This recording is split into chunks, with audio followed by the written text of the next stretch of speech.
SCP là một mod được phát hành và lập trình bởi Forge Lab. Mình đã lấy tưởng từ kênh này và mình khuyên các bạn cũng nên đăng ký kênh này, bởi vì kênh này làm về mod rất là hay và chất lượng. SCP là từ được dùng để gọi chung những loài sinh vật siêu nhiên và tổ chức chuyên nghiên cứu những loài sinh vật này. Chúng là những sinh vật bí ẩn mang nhiều hình dáng cũng như những sức mạnh khác nhau. Sự tồn tại của chúng bây giờ vẫn là những bí ẩn đối với con người. Dù là loài sinh vật bề ngoài trông đáng yêu nhưng cũng có thể khiến chúng ta thiệt mạng. Thế giới nơi chúng ta sinh sống chứa đầy những nhà máy đã bị bỏ hoang và lũ SCP đã trốn ra ngoài tự nhiên. Đêm trăng máu và cũng như rất nhiều loài quái vật khác. Chào mừng các bạn đến với series sinh tồn 100 ngày kinh dị siêu khó tiếp theo, thế giới của SCP. Và cũng đừng quên like và subscribe cho mình nhé.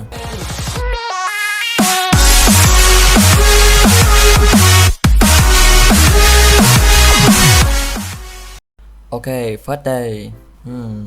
Mình lại spawn trong khu rừng rồi. Mình ghét lấy gỗ đi mất.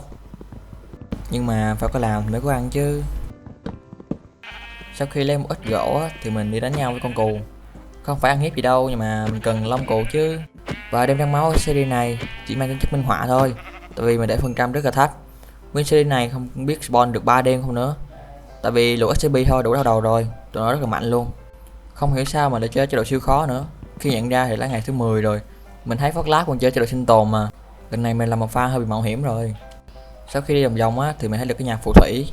Và ở series này nhiệm vụ chính của mình chính là tìm kiếm và đi phiêu lưu. Chủ yếu là mình sẽ tìm kiếm những SCP. Nhưng mà tầm này thì chắc vẫn chưa có SCP cho mình tìm kiếm đâu. Không biết có đụng chạm cho nó không nữa. Nhưng mà nó leo ra ngoài nó chọi húi cái đầu mình kìa. Cái con này nó chiếu chiến thế nhỉ. Mình chém được nó một phát và nó ném cho mình một cái bình độc. Ui cha, trời ơi. Ăn cái bình độc xong mình còn đúng cái nịt luôn, còn đúng nửa máu luôn á, không tin được mà. Mình đành phải lóc lên cao thôi, tại vì tối đến rồi này, mình thì lại không có nhà để trú nữa chứ, không có giường luôn. Hậu quả của đi phiêu lưu từ ngày 1 ở đây. Mình hóa thân thành một con ong chăm chỉ và bắt đầu đi đào khoáng vật. Đây những khoáng vật chúng ta cần thiết như là than này, đá nữa. Tìm mấy sắt ở đây, tuyệt vời. Do cái mod mình cào ở đây để dễ xuất hiện khoáng vật ấy, cho nên là việc đào khoáng vật không khó như những series bình thường. Tạo nghe một cây cú sắt cho nóng nào. Và tiếp tục đi đào nữa. Những khi đào thì mình đi đào khá là nhiều để chuẩn bị cho những công cuộc khám phá ở những tập sau. Có một cô gái đang nằm thương trọng nhớ mình kìa.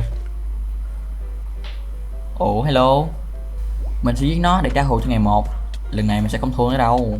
Mày ui da thôi mà. Ây da. Tụi mất của mình 3 máu lần đấy, kinh chưa. Và bây giờ thì nhà của nó sẽ là nhà của mình. Để xem có gì không đây. Chỉ có mỗi cái vạt là có tác dụng với mình thôi, cái chậu hoa đấy này. Nhưng mà mình lại không định xây nhà ở series này. Series này chú ý là mình sẽ đi thám hiểm, cho nên là xây nhà không cần thiết. Cùng lắm thì xây một nơi để trú ẩn qua đêm là được rồi. Ôi trời. Đón xem ai là người đang đuổi nào. Có vẻ là cái món Blood Moon nó lỗi với mình rồi. Cứ gặp miết thôi, không hiểu sao luôn á. Lại đêm 2. Mình thích số 1 số 2 quá nhờ, không hiểu vì sao luôn. Thôi kệ vậy. Bây giờ phải tìm một nơi nào đó để trú ẩn thôi. Tụi nó đông chưa kìa. Thôi mà, đông vậy anh em. Mình cài cái mod cho con bò bị điện 2 chân luôn á. Và đánh được mình luôn. Tụi đánh khá đâu ấy, không đùa đâu. Tầm này không có giáp mà ra tụi nó hội đồng là coi như là chết. Cho nên là mình phải trốn trong nhà phù thủy này cả một đêm thôi, biết làm sao bây giờ được. Nhìn con sói này xem, nhiều đáng sợ vờ lờ ra. Đã vậy mắt nó có màu nữa chứ. Ôi trời ơi, bình thường nó dễ thương vậy mà bây giờ nhìn nó đáng sợ hơn rất nhiều luôn. Mình chạy lòng vòng khu rừng để coi có gì đó hay ho hay không. Chạy điên chạy khùng bị con heo hút cho gần chết luôn này. Tới nỗi con heo nó còn ăn hiếp được mình nữa. Thiệt tình luôn á. Thôi mà. Ôi dạ, ui. Sao còn bị cá cắn nữa chứ. Ok. Ôi dạ. Nhả ra đi mà, nhả ra. Ui. Sao nó lì thế nhờ. Ôi trời, nó cắn mình đúng da luôn á. Sau đó thì mình tìm thấy một cái này gọi là cái gì nhỉ? Gọi là cabin đi. Cái chỗ để mình trú ẩn và ngủ được ấy. Trong đây còn có mấy ông như làm mình có thể trao đổi được thế này. Và còn cả một ít đồ sắt trong rương nữa, tuyệt vời luôn. Được một đống giáp sắt và cả đồ ăn nữa này, ngon lành. Thêm một mớ quặng sắt và vàng nữa. Ở series này mình sẽ không sợ thiếu mấy khoáng vật và những vật đồ cá nhân đâu. được 2 cái giường sẵn này và một đống lúa luôn. Vậy là không thiếu lương thực luôn rồi. Mình tạo thêm một cái ba lô bằng da và một cái công cụ nâng rương. Đây là 2 cái món mình thêm vào nhằm mục đích tăng slot để cho việc thám hiểm của mình thêm dễ dàng. Gần cái cabin đó thì có một ngôi nhà. Có vẻ ngôi nhà này cũng khá là nhỏ nhưng mà nó đủ để mình sống rồi đấy. Kế bên còn có một con heo canh chừng nữa chứ, vô lý thật. Để xem mình diệt nó không nào. Ôi trời, 2 con lận. Ở da, no. Ôi trời ơi. Và đây là kết quả. Tụi rừng mạnh kinh khủng luôn, như được bớt sức mạnh vậy á, còn nhanh nữa chứ. Cuối cùng mình cũng chạy vào được nhà. Mình nghĩ là series này mình sẽ không xây nhà gì đâu, cho nên mình chỉ đơn giản là trồng ít gỗ rồi xây hàng rào xung quanh thôi. Sang ngày 6, sau khi mình đã trang hoàng cho ngôi nhà thì mình bắt đầu lạng vòng khu rừng để tìm xem có gì hay ho, sẵn tiện là tìm một ít những vật liệu cần thiết như là cát luôn để làm kính. Khu rừng đặc biệt phong phú về mặt động vật, chắc là do cái mod Better Animal Lab mình thêm vào ấy, cho nên được thêm vào rất nhiều loại động vật khác nhau luôn. Và như con nai này không đánh mình, cho nên mình cũng không sợ nó. Cả khu rừng mình chỉ ngán mỗi con heo rừng thôi. Có vẻ chúng ta đang chứng kiến một trận tranh giành địa bàn của lũ skeleton. Ôi trời ơi, nó não phát vào đầu mình luôn kìa. Lần này thì mình tìm thấy một cái tòa hấp canh, có vẻ là nó bị bỏ hoang từ lâu rồi, rong rêu một đầy luôn. Và lại một lần nữa, trên đỉnh tháp lại chẳng có gì, nhưng mà mình quan sát thấy bên kia có nguyên cái ụ sắt khổng lồ luôn, cho nên là mình sẽ có chỉ đều sắt thôi.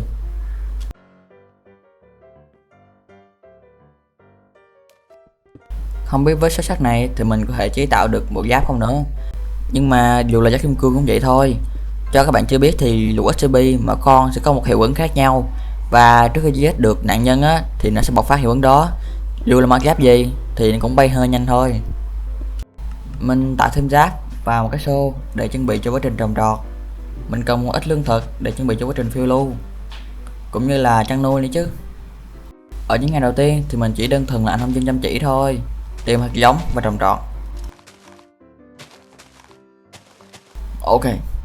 Ok, mình mù rồi. Ôi trời, có mực này. Mình lấy một ít cái túi mật để nhợ màu cái ba lô của mình, nhìn cho nó đẹp xíu mà.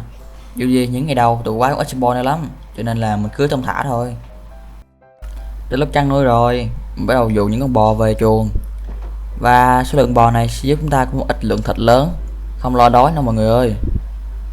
Còn với đám gà này thì mình sẽ có được một lượng lớn tên, tại vì đánh mấy con SCP mà đánh cận chiến nó cũng như chết. Mình chỉ gọi là đi thám hiểm, tìm kiếm và ghi chép thôi. Đối với con nào mình có khả năng giết thì mình mới giết được, còn không thì mình chạy. Cần thêm một ít đá lửa nữa làm dụng cụ làm tên. Farm khá là mệt đây. Mình phải thức vài đêm để thu hoạch cho đủ số, để mau chóng lên đường đi thám hiểm với người ta nữa chứ. Mặc dù buổi tối từ quá spawn nó khá nhiều, nhưng mà với cái trình của mình thì vẫn lo được.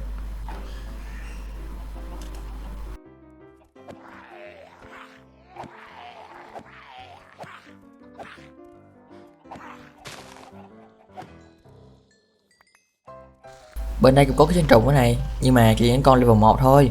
Có một con còn bu cả lấy mặt mình nữa, là mình nhiễm độc luôn rồi. Không biết mình có biến thành tụi nó không nữa. Và nó màu xanh dương, màu khá là đẹp, là mình không nỡ giết luôn ấy. Hình như mấy con này có thể ăn được á, nhưng mà không biết ăn có sao nữa, nên thôi vứt đi, đáng sợ lắm. Tạo một cây cung và mình tạo thêm một ít tên nữa. Ui, có cả loại tên lửa này. Tên cái đầu là đuốc á, nhìn khá là xịn nha. Và để xem nào, mình tạo được một lượng khá là lớn luôn. Với số lượng này thì đi thám hiểm không còn là vấn đề với mình nữa rồi. Mình nung thêm một ít thịt bò để chuẩn bị cho chuyến thám hiểm. Ui, bò trả thù, what the hell, nhìn sợ thế. Ủa, mình mặc dép sắt nó đánh rồi một cái kìa, 2 máu luôn, đau dữ vậy. Ôi, rất quái, rất là được thịt này. Đợi gì nữa, nung luôn. Bắt đầu thám hiểm thế nào, mình chạy nhìn hài vãi. Và trên những cái đồi như thế này thì xuất hiện rất nhiều khoáng vật cho chúng ta luôn. Mấy cái đống này có thể tạo súng này, cho nên mình sẽ lấy một ít để đem về, sau này còn tạo súng nữa chứ.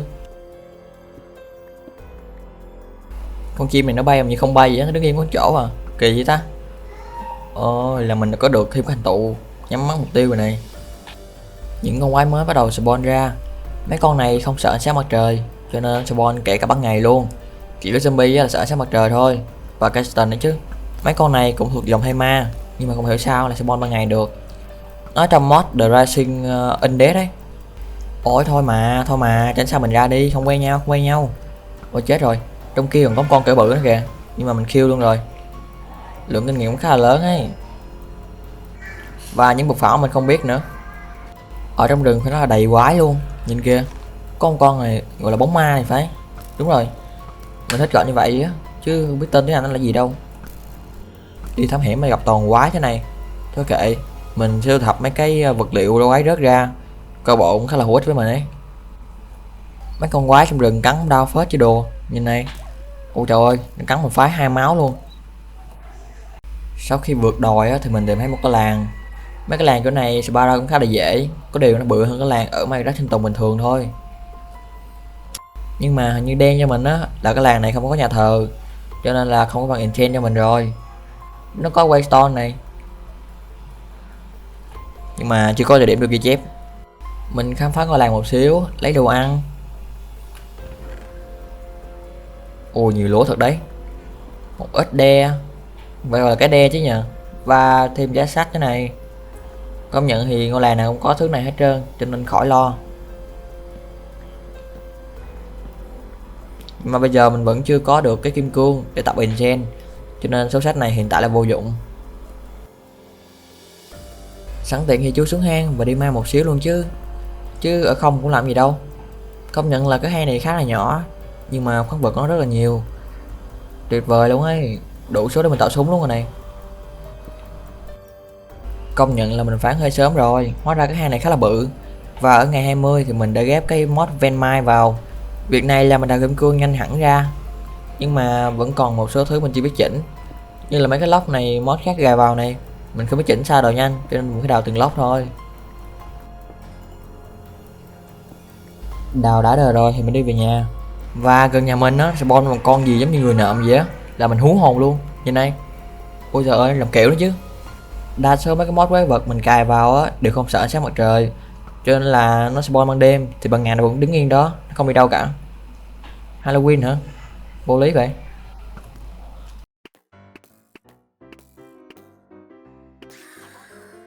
Cho mấy con bò ăn một ít nào, lớn nhanh để anh lấy thịt nha.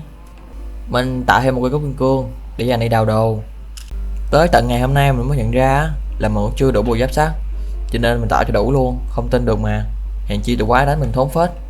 May thay gần nhà có cái hố dung nham, cho nên là mình sẽ đào hắc thạch tại nhà luôn, và đào cực nhanh luôn với cái ven mai này. Vậy này, việc này là mình nghĩ chắc mình xây một căn nhà bằng hắc diện thạch quá. Với móc ven mai này đào diện thạch thì khá ổn rồi. Sau đó thì mình tạo ngay một cái bàn enchant. Nhưng mà bây giờ enchant cái gì bây giờ? Chắc phải enchant của kim cương của mình trước thôi. Không hiểu video ngày 24 mình quay bị lỗi gì ấy, nhưng mà không ghép vào video được, cho nên là phải bỏ trong đó luôn, làm mất một khoảnh khắc quý giá của mình. Mình quay lại làng và tìm một ít nguyên vật liệu cần thiết.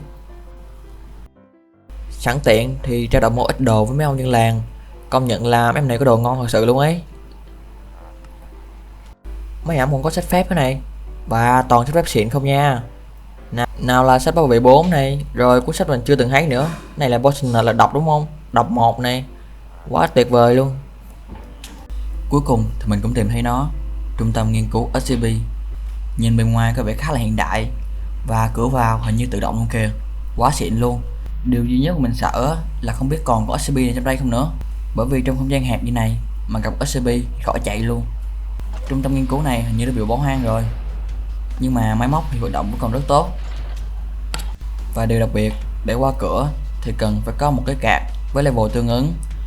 Điều này cho thấy độ bảo mật của trung tâm nghiên cứu này rất là cao. Đúng là trung tâm nghiên cứu SCP có khác. Mình qua những căn phòng khác và bắt đầu lục lọi. Do là không có card cho nên mình quyết định sẽ đặt mấy cái này để đi qua luôn. Hơi thô một xíu nhưng mà đành vậy thôi, biết làm sao giờ. Mình tìm thấy một căn phòng của SCP. Trên bảng ghi là SCP-143, nhưng mà hình như có SCP này đã trốn khỏi phòng này rồi. Do là chỉ còn là những con gà chưa qua nghiên cứu thôi, còn có SCP thực sự đã trốn ra ngoài. Khi mà nhấp vào máy tính á, thì nó hiện lên chữ SCP-143FR. Có lẽ đây là cái máy tính ghi lại thông tin của SCP đó. Mình đi sang phòng kế bên, và tại đây thì mình tìm được một ít pin và mình tìm được một cái card level 3 nữa. Đây là cái giấy phép để qua cửa rất là dễ dàng luôn. Nhưng mà hình như còn cái card level 4 nữa, mình tìm mãi chẳng thấy luôn. Và voilà, đây là những con SCP dạng khủng long. Mình không biết rõ tên nó là gì, nhưng mà nó cũng nằm trong dạng SCP. Do là sợ quá, nó có một con chạy ra ngoài này kìa. Mình không biết sức mạnh của nó như thế nào, cho nên mình quyết định tháo chạy trước. Hình như nó chỉ là bán SCP thôi, tại vì nó vẫn chưa nghiên cứu xong. Nếu mà là SCP rồi thì nó đã đủ khả năng trốn khỏi đây rồi.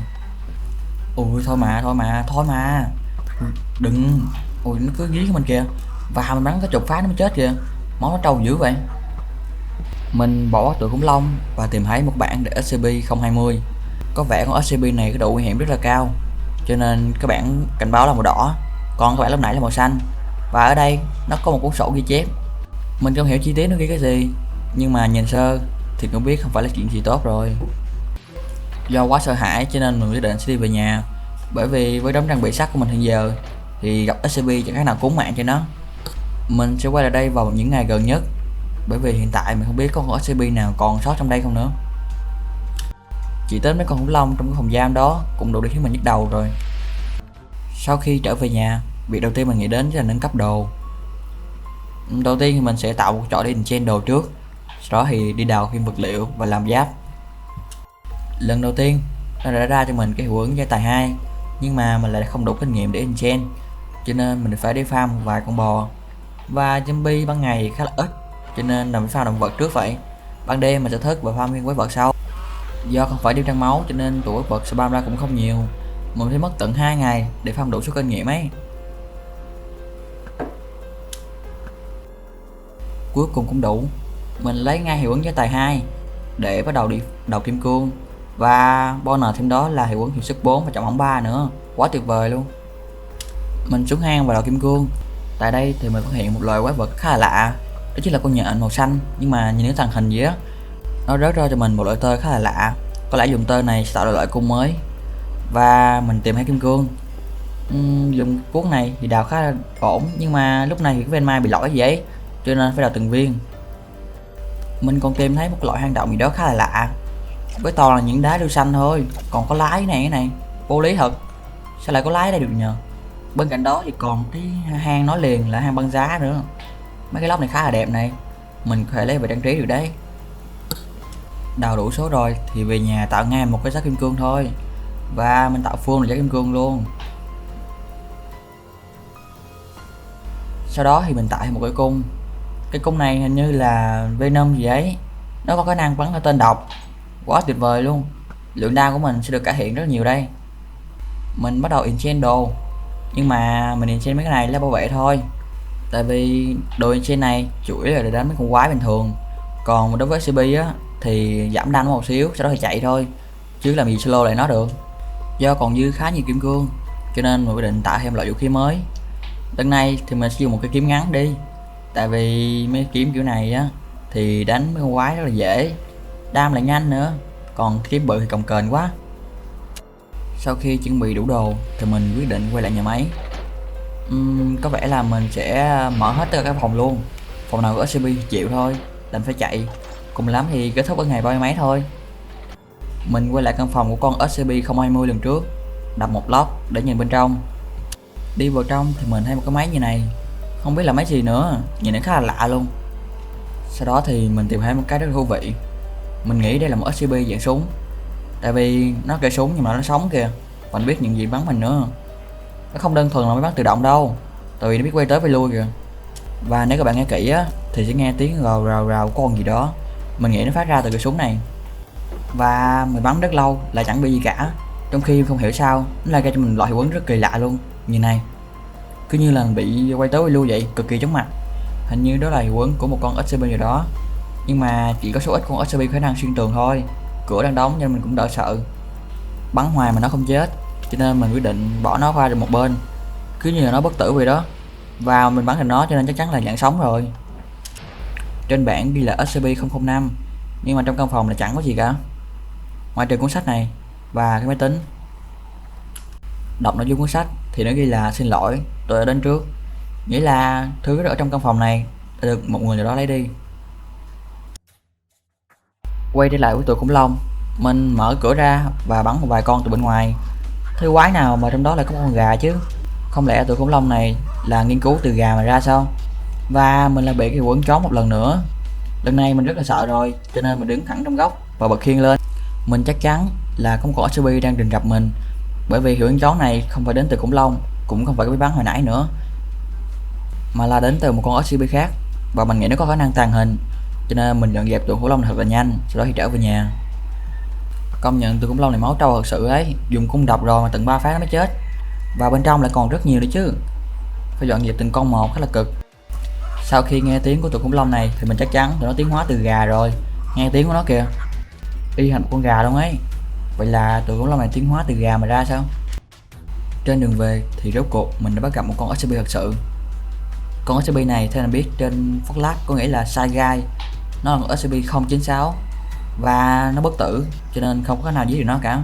Bạn nào có coi video của Fortnite thì sẽ biết, dù dung nham đổ vào nó thì nó vẫn trơ trơ ra thôi, và khi nó đứng dậy chạy với mình thì mình chết là cái chắc, cho nên phải giữ khoảng cách và ấn C để quan sát từ xa. Mình dùng một cuốn sổ để ghi lại tất cả những con SCP mà mình biết đến và đã gặp trong series này. Con SCP đầu tiên mà mình gặp chính là 096. Những con SCP trước thì mình không biết tên, cho nên đành bỏ qua vậy. Khi mình đã đến gần một xíu thì nó bắt đầu đứng lên. Đoán chừng mình chỉ cần bước thêm một bước nữa là nó sẽ tấn công mình liền. Khi lùi lại thì nó ngồi xuống, lạ thật đấy. Nhìn nó kìa, đáng sợ thật sự luôn. Khúc này không biết là mình tưởng tượng hay gì nữa, mà khi nó bắt đầu khóc thì trời cũng mưa luôn. Vô lý thật chứ. Sau khi đợi trời hết mưa thì mình về nhà, và đêm đó lại là đêm trăng máu. Nhìn tụi quái vật nhìn mình cứ như kiểu là mày bước ra đây đi, tao cho mày lên dĩa. Nhưng mình cũng chẳng rảnh để chiến đấu với tụi nó, vì làm như vậy rất tốn tên của mình. Mình tạo một cái khiên bằng kim cương đi, bởi vì cái khiên hiện tại sắp hơi mất tiêu rồi. Nhìn tụi nó láo quá cho nên mình quyết định là mở cửa ra bắn cho vỏ con một phát. Tụi nó tụ tập lại cửa bên kia, và bất ngờ thay á là không hiểu sao tụi zombie này có khả năng phá cửa của mình luôn. Vô lý thật sự, tụi zombie bình thường là có khả năng phá cửa chứ. Như này, đập mất cái cửa mình luôn. Và tụi quái thì trông rất là đáng sợ nữa chứ. Ui giời, SCP không đã mệt rồi, không hiểu mình cài tụi mod thành giò chi nữa. Đây, khúc này đập cánh cửa mình banh luôn rồi này, cho nên phải dùng gỗ để lắp vào đấy. Và mở đầu đi xuống hang để thám hiểm. Cái này gọi là một khu mỏ thì phải, và như dưới khu mỏ này có rất là nhiều rương chúng ta thám hiểm luôn. Thứ mình thích nhất á chính là những quả táo vàng. Mấy cái này có tác dụng bảo vệ chúng ta cực mạnh luôn. Đồng thời thì nó cũng có rất là nhiều quái, nhưng không sao, cứ coi như là mình đi farm kinh nghiệm đi. Và có một điều mắc cười ở series này chính là tụi skeleton nó có một cái mod gì đó khiến nó chuyển động nhạy hơn và né được tên của mình hết trơn luôn kìa. Không phải là mình đoán gà đâu, nhưng mà nó muốn né luôn ấy, đỉnh thật sự. Mình còn tìm thấy một căn phòng spawn zombie nữa, mà mấy con này hình như là dân làng bị nhiễm bệnh hay gì đấy. Nhìn con nào cũng cầm vũ khí là hiểu rồi. Và nó spawn một căn phòng nhìn như của người dân vậy. Mình tìm được một cuốn sách chậm hỏng 3 nó mới đỉnh chứ. Sau khi đi mai và trở về nhà thì trên đường về mình tìm thấy một con SCP mới.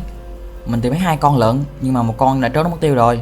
Khúc này thì mình đã trèo lên cao và bắn tụi nó, nhưng mà nó cực nhỏ và di chuyển cực nhanh luôn, và máu nó cũng trâu nữa chứ. Con bình thường bắn 3 phát là chết rồi, nó cần từ 5 phát lận. Như nó con SCP-1048 thì phải. Mình nghĩ nó là con SCP yếu nhất trong tất cả các con. Sau khi ghi chép rõ ràng con SCP này thì mình đi về nhà. Đã tới lúc xây dựng một cái gì đó rồi. Mình sẽ xây dựng một cái lều trên cao bằng viên thạch luôn, để phòng hờ ấy mà. Biết đâu những ngày sau thì tụi quái mạnh hơn sẽ spawn ra sao. Xây xong rồi thì mình chuyển giường lên luôn chứ còn đợi gì nữa. Trời cũng gần tối này, hợp lý luôn. Sau đó thì mình cài theo cái mod cánh vào, và lúc này thì cái Venma lại không hoạt động rồi. Ôi trời ơi, trên cây vào những cái mod. Do mình cài khoảng 50-60 cái mod đấy, cho nên hay bị lỗi lắm. Đấy, lúc này là hoạt động này, vô lý thật sự luôn. Mình nhặt thêm một ít lông gà để tạo cung và sẵn tạo cánh luôn. Nói đến lông gà thì các bạn biết mình tạo cánh gì đúng không? Đó chính là Angel Wing, hay còn gọi là cánh thiên thần ấy. Mặc dù cái EV Wing cánh ác quỷ đẹp hơn, nhưng mà thôi, màu trắng vẫn tốt mà. Những ngày sau đó thì mình đi farm một ít con Enderman, nhưng mà khúc này không hiểu sao là mình phóng cái video mình nổ tiêu luôn rồi. Do không hiểu cái đặc tính của cái video á, cho nên mình phóng dụng của chia luôn, không có vũ khí làm con Enderman đánh mình gần chết. Nhưng mà cuối cùng mình vẫn hại được nó, và mình còn đúng 3 máu đó kìa. Đúng là một pha để xài dao đi vào lòng người mà. Mình farm cái ngọc Ender chủ yếu là để tạo Portal Gun, gọi là cái súng dịch chuyển ấy. Nhưng mà không may thay là để tạo được nó thì cần phải dùng cái Sanader nữa. Nhưng mà mình lại không có ý định xuống địa ngục, cho nên là mấy ngày này coi như là bỏ công rồi. Chăm sóc một xíu cho cái nông trại của mình. Và những ngày này thì mình đã ghép thêm mod thắt diện thạch vào cho cái map của mình rồi. Bởi vì mình nghĩ cái giáp kim cương của mình còn quá yếu, và mình cần cái hiệu ứng khoáng lửa của bộ giáp thắt diện thạch, cho nên là mình sẽ lấy nó luôn. Và cuối cùng mình cũng tạo xong bộ giáp rồi này. Mặt full giáp thì có hiệu ứng kháng lửa khá là ngon luôn. Tạo thêm một cái kiếm mặt diện thạch nữa, tại vì mình xài cái găm nhìn nó cười quá à, quên cái phóng đi hoài à. Enchant đồ luôn cho ngầu nào. Mình lấy tất cả bảo vệ 4 luôn, còn bảo vệ khối lửa thì đã có sẵn trong bộ giáp này rồi, vậy là tiết kiệm được một slot đúng không. Mà mình cực may mắn luôn ấy, enchant toàn ra bảo vệ 4 thôi. Test thử hiệu ứng thôi nào. Mình nhảy xuống này, wow bất tử luôn. Nhưng mà cái bộ giáp này lại không ăn liền với cái người mình chứ, nhìn khó chịu thật sự luôn ấy. Và mình tạo thêm 2 cái cung mới, một cái cung bằng cái thạch và một cái cung kim cương. Mình không biết đam như thế nào cho nên mình tạo 2 cây luôn, chứ biết cây nào đam cao hơn là mình tạo 1 cây rồi. Nhưng mà có vẻ hiệu ứng của cây cung kim cương là giúp chúng ta bắn xa hơn, đúng mạnh luôn ấy, còn cung Osborn chỉ bình thường thôi. Ngày thứ 57 mình đi vào rừng và tìm thấy một con SCP nữa. Khi mình nhìn vào nó thì nó ghi là You Looking at Blackshark, nghĩa là tên của con này là Blackshark hả ta, nghĩa là sói đen hả, mình không biết nữa, nhưng mà hình như nó là con SCP-023 thì phải. Nhìn nó thì có vẻ khá là nguy hiểm, cho nên mình chờ tới lúc nó đi rồi thì mới dám xuống đất. Đi vào sâu trong khu rừng thì mình phát hiện một tòa lâu đài, nhìn có vẻ khá là bí ẩn đấy. Mấy cái rương trong này không có gì cả, nhưng mà bên trong thì lại chứa những cái vật phẩm rất là kỳ lạ luôn, là những cái đầu người, và bên trên nó thì là những cái cột để ton phát sáng nữa chứ. Nhìn đáng sợ, mình không dám bước vào luôn ấy, lỡ như có bẫy thì sao. Mình đang chơi cho độ siêu khó nữa, cho nên cực kỳ cẩn thận luôn. Mình bấm vào ít tên để test bẫy, nhưng có vẻ không có gì rồi. Khúc này mình hơi rén một xíu, vừa đi vào bậc khiên này, sợ thật sự luôn á. Bên trong thì chả có gì cả, đa số cái quý giá nhất mình thấy chỉ là mấy cục để ton phát sáng thôi, còn mấy cái đầu đó thì mình đem về nhà cũng làm gì đâu. Hình như nó nhà mình kìa, đáng sợ vậy. Mình quyết định bỏ qua nó và bắt đầu phiêu lưu đến nơi khác. Sau đó thì mình lại tìm thấy một ngôi làng lạ nữa. Ngôi làng này ở sâu trong rừng và có vẻ nó cũng không có cái nhà thờ rồi. Đổi lại thì nó có cái waystone này, mình có thể dùng nó để về lại ngôi làng cũ, tại vì mình đi khá là xa rồi và bây giờ hầu như đã quên đường về nhà luôn ấy. Mình dạo chơi một ít ở trong làng để tìm đồ, có vẻ không có đồ gì hot rồi. Mình sẽ thu thập được nhiều thứ từ cái chuyến phiêu lưu này để về nhà trang trí ngôi nhà của mình một xíu. Sau đó thì mình thử trao đổi với âm nhân làng, nhưng mà mấy vật dụng này không cần thiết rồi, đáng buồn thay. Sau đó mình còn tìm thấy một cái mỏ nhỏ nhỏ nữa, nhưng mà hiện tại thì mình vẫn chưa rảnh để đi vào đâu, tại vì nếu xuống đây á thì mình sẽ mất tận 4-5 ngày mất. Sau khi thám hiểm xong á thì mình dùng cái waystone để về cái làng cũ. Mình nghĩ đã đến lúc về nhà rồi, tại vì mình thám hiểm cũng cần 10 ngày rồi mà, cho nên bây giờ lúc về nhà để sửa sang lại nhà một xíu. Đi ngang cái nhà máy á thì mình quyết định giết con dê để lấy một ít thịt, tại vì mình gần như là hết lương thực rồi. Ai mà ngờ đâu, mình thấy một pha hú hồn luôn, nguyên một SCP đang nhìn mình chằm chằm kìa. Con này con gì nhờ, mình không biết rõ là số mấy nữa, nhưng mà hình như nó cũng bất tử giống con 096 vậy. Và con này có một khả năng đặc biệt hơn nữa là nó có thể tàng hình, không biết phải không nữa, hay dịch chuyển nữa, tại vì lúc đang nhìn nó tự nhiên nó mất tiêu này. Ok, tha tao đi, đừng dí tao mà. Mình cứ nghĩ là nó dí mình cho nên mình chạy gần chết luôn ấy. Đi tới đi lui mình chẳng thấy nó, cho nên mình nghĩ nó bỏ đi rồi. Mình ghi dép lại và bắt đầu đi về thôi. Tới lúc mình nên tầm một ít súng rồi. Mình đã cài một súng mà từ cái ngày 1, nhưng mà tới giờ mình mới tạo này. Do không đủ vật liệu ấy cho nên mình phải đi thám hiểm để tìm vật liệu. Cây súng đầu tiên mà mình tạo á là cái súng M4A1. Đây là một loại súng trường, bắn khá là nhanh, và thêm một cây G43 nữa. Như súng này là súng nhắm đi vải á. Mình còn tải thêm một cây súng mini thế này, nhìn khá là đáng yêu luôn. Nhưng mà mình nghĩ mình chỉ xài mỗi cái M4A1 thôi. Hai cái này mình tạo cho có thôi à. Chắc các bạn thắc mắc tại sao mỗi việc này mình tốn tận 4 ngày chứ gì. Tại vì mình phải mò mẫm á. Mấy kỳ trước mình tạo súng dễ hơn nhiều, kỳ này phải tạo thêm băng đạn này rồi đủ cái khác nữa, cho nên loay hoay mất tận 4 ngày luôn. Cuối cùng thì cũng gài được đạn, và bây giờ mình sẽ test thử súng. Cái tầm nhắm của cái súng này không ổn mấy, tại vì nhắm ngay cái tâm rồi bắn hụt kìa, không phải là mình gà đâu nha. Mình bay tới một vùng đất mà toàn là tuyết thôi, chỗ này hơi bị lạ nhờ. Cái xanh thì vẫn có, và những con quái bên đây cũng cực kỳ lạ nữa. Nhìn đây, cứ như con chim bánh cục bị đóng băng vậy ấy. Ôi nó dí mình kìa, đánh một cái rồi nó dí cái đó đó. Thôi mà được rồi, rớt xuống đây cho người này, thả đi. Ơ ra chỗ này eo luôn kìa. Ui chà, ui, mấy con này vừa phải thôi chứ. Ui, nó như mấy con slam mày nhờ, đánh một con nó sinh ra 3-4 con mà đam nó cao hơn nhiều. Mình mà chỉ đáp nghiên thật luôn rồi đấy, nó còn đánh mình đau được kìa. Ui trời, ui trời.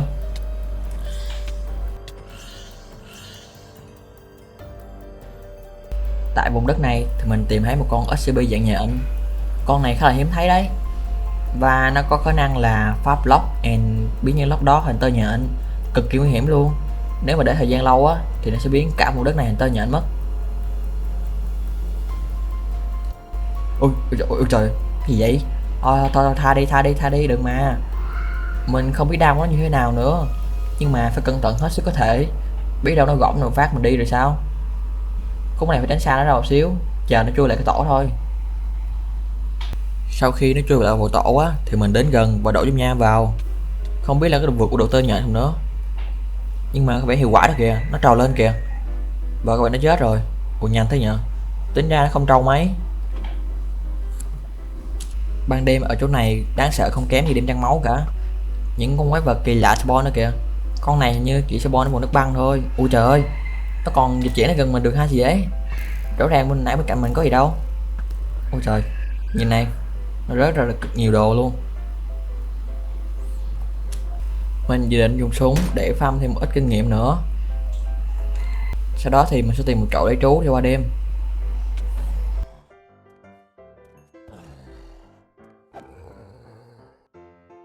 Trên đường về thì mình tìm thấy một khu mỏ đã bị bỏ hoang từ lâu, hay là khu nhà nhỉ? Hình như là từng là biệt thự các bạn. Và mình tìm thấy hai con vật kỳ lạ trong này. Đây, nhìn nó như là hai con dê vậy nhưng mà lại không phải. Không biết là phải SCP không, tại vì mình chưa thấy dạng này bao giờ cả. Nhưng mà mình nghĩ nó là một loại quái vật ấy, tại vì nó thấy mình thì tiến lại gần kìa, kiểu như nó muốn giết mình vậy ấy. Cho nên mình nghĩ là SCP rồi. Này thì chỉ 2 phát thôi nó đi rồi kìa, mà tận 2 con nữa chứ. Ủa mình bắn kinh thế, thế mà vẫn trúng à. Ở ngoài bờ biển thì mình thấy một căn giống vậy nữa, nhưng mà hình như trong đây là chẳng có gì cả. Bơi vào thì không có gì ngoài những đồ linh tinh thôi, cho nên khá là phí thời gian của mình. Đen một cái là mình không có tạo thuốc cho nên không xuống biển được, nhưng mà nhìn dưới biển toàn những loại vật kỳ lạ thôi. Ui, bắn đại vẫn trúng kìa, điêu thật. Nếu mà có bằng nào đi thám hiểm cái mod này á thì nhớ xem biển nha, để còn kể lại cho mình nghe nữa chứ. Thám hiểm đủ rồi thì mình định về nhà một xíu. Công nhận cặp ender này hữu dụng cực kỳ luôn ấy. Và bất ngờ thay là mình thấy một con bò dung nham. Con này là một mod trong game, nhưng mà hình như không phải là SCP, cho nên lâu lâu thì gặp nó đó các bạn. Nó cũng không hiếm mấy, chỉ cần các bạn đi đủ nhiều tự spawn ra cho mọi người thôi. Chưa kịp về nhà thì để bị gặp đêm trăng máu rồi. Công nhận là hơi bị đen một xíu. Mình đang phải lên cao thôi, tại vì làm gì có nhà ở gần đây chứ. Và nó spawn ra hơi nhiều cho nên là mình hơi lắc máy đoạn này. Chắc là đêm nay mình phải trú trên đây rồi, chứ xuống dưới hội đồng mình chết luôn á. Về tới nhà thì mình quyết định dọn dẹp chỗ enchant. Mình định xem cái nhà chỗ này để cho mọi người biết là mình đã từng ở cái map này chứ. Do là thám hiểm nhiều rồi, cho nên ở những ngày cuối cùng này mình sẽ xây dựng một cái gì đó. Theo dự định thì mình sẽ xây một cái nhà giống như một ngôi nhà trong làng được spawn trong mod này. Không biết là có đẹp không nữa, nhưng mà để mình thử. Hy vọng là ở những ngày cuối cùng mình sẽ tìm thấy được thêm những con SCP để con ghi chép vào cuốn sổ nữa chứ. Mình quay trở lại cái nhà máy. mình đào mấy cái lốc như này này, bởi vì mình có một cái ý tưởng khá là điên rồ, đó chính là mình sẽ xây một khu để gọi là nhốt một con SCP vào và treo lồng kiến cho nó để mình quan sát, kiểu như có nhà nghiên cứu nhỏ nhỏ vậy. Việc xây thì có vẻ là khá là ổn đấy, nhưng mà còn bắt được SCP không thì đó là một chuyện khác. Còn có rất nhiều loại SCP mà mình chưa từng biết đến. Theo mình biết thì trong cái món này có khoảng gần 50 con SCP ấy, nhưng mà mình gặp chỉ tầm chục con thôi. Sau đó thì mình về nhà và bắt đầu xây dựng, kiểu nó sẽ như này này. Và căn nhà bên kia mình đã xây xong rồi đấy. Không biết là mình có tìm thấy con SCP nữa hay không, nhưng mà còn khoảng 5 ngày cuối cùng để mình làm việc đó. Nhìn nó cũng khá là ổn đấy chứ nhờ.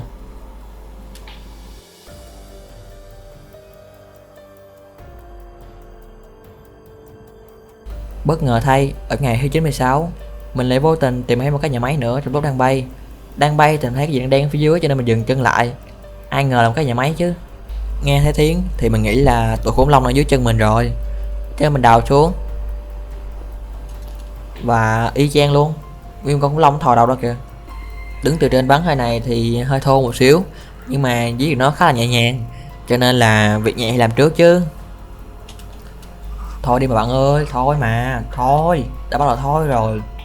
Hơn là mấy con khủng long này không có hiệu ứng đặc biệt gì đấy, nếu không thì mình đánh không lại ở đâu. Đi dạo quanh cái khu này á thì mình thấy hình như nó cũng giống y như cái nhà máy bên kia à, cũng không có gì đặc biệt cả.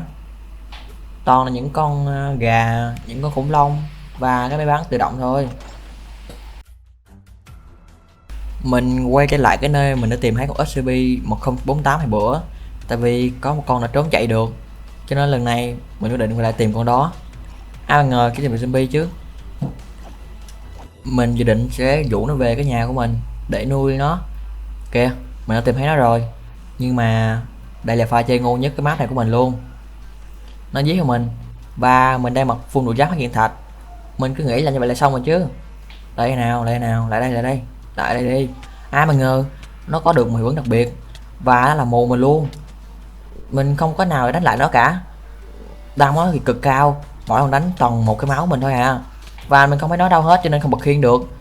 Thế là mình đã tử vong. Ai mà ngờ là mình lại chết vì một con gấu bông chứ, thật là vô lý mà. Vậy là mình đã kết thúc ở ngày thứ 98 của series 100D SCP. Vô lý thật ở vào cuối cùng, có lẽ là mình chơi hơi ngu rồi. Các bạn nào chơi mod này thì đừng chơi ngu giống mình nha, và tốt nhất các bạn nên chơi chế độ sinh tồn chứ đừng chơi chế độ siêu khó giống mình.